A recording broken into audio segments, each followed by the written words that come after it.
Hi, this is Scott Garibay, and today we're going to talk about Dungeons and Dragons, and we're going to talk about the Woman King, and we're specifically going to talk about melee combat as depicted within the Woman King.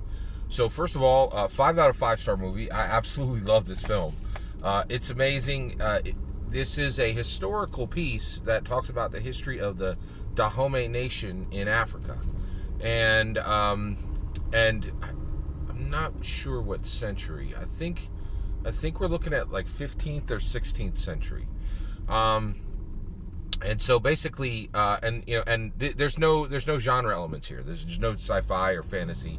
This is actually just like a historical record presented in a way that is winsome and enjoyable, right? Winsome and enjoyable, absolutely. And that's a big deal, right? Like, because if you were like, hey, Scott, you want to see a historical document about the 15th century? I'd be like, no. But if you're like, hey, you want to see the lady who laid it down in The Help, and now she's a woman king? I'm like, bet, I'm in. Let's go. And that's exactly why, so I saw this, and the second I saw Viola Davis's face on the screen, I was in, because I know she is literally an Oscar award-winning actress.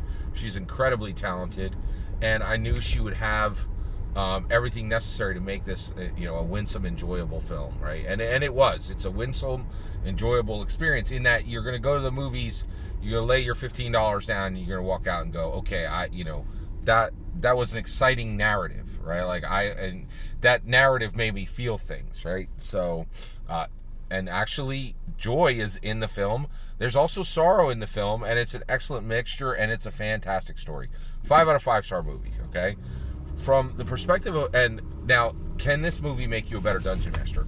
Heck to the yes, right? So what this movie is really valuable for, just one thing it's valuable for, but there's a ton of value in this movie in showing melee combat. So let's dig into it. There's a lot here for every dungeon master. So we are responsible to portray melee combat pretty much every single week. There's melee combat, and I would say maybe 1 out of 5.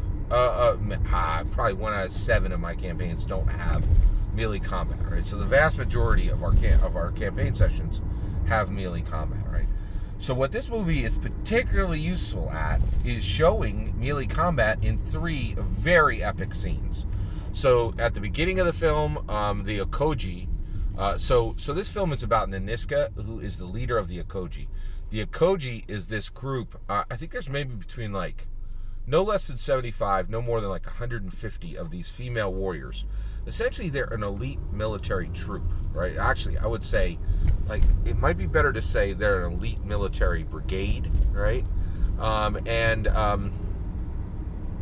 so basically, they serve the king of Dahomey, right? But they're all females, and they were so revered among the Dahomey people that the Dahomey people wouldn't even look on them. They would not even put their eyes on them. When they would return from battle, they would close their eyes. They had that much reverence for the Okoji. Naniska, played by Viola Davis, is the leader of the Okoji, right? And this movie shows in incredible detail how short swords are used, right? So they don't really use long swords. They use these short swords.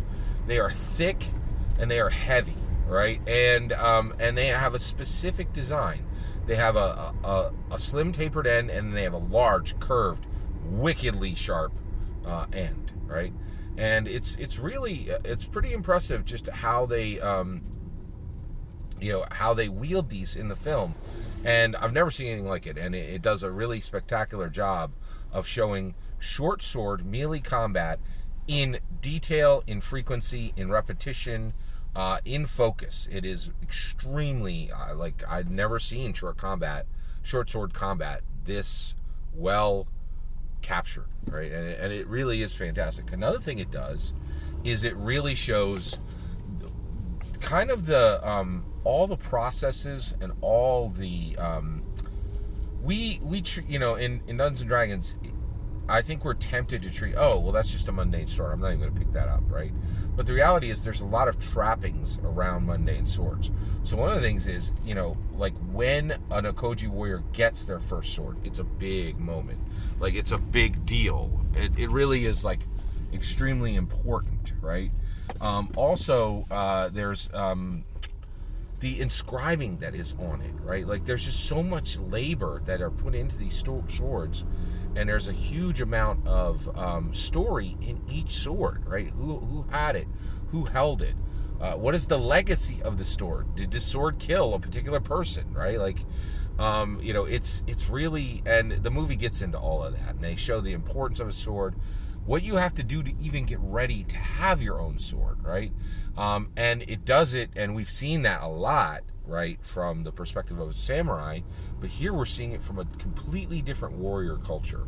So if you're a dungeon master, this is an absolute must-see, 5 out of 5 star movie, and the Woman King does an absolutely fantastic job of showing short sword melee combat in a better detailed, more fantastic way than anything I've ever seen. It is just phenomenal, right? So if you're a dungeon master, don't miss this. All that's my humble opinion. Did you see this film? I'd love to hear your thoughts on what it teaches us about Dungeons and Dragons, or how can it help us to be better dungeon masters. Love to hear your thoughts on this. Let me know in the comments below. Please consider liking and subscribing, and have a wonderful millennium.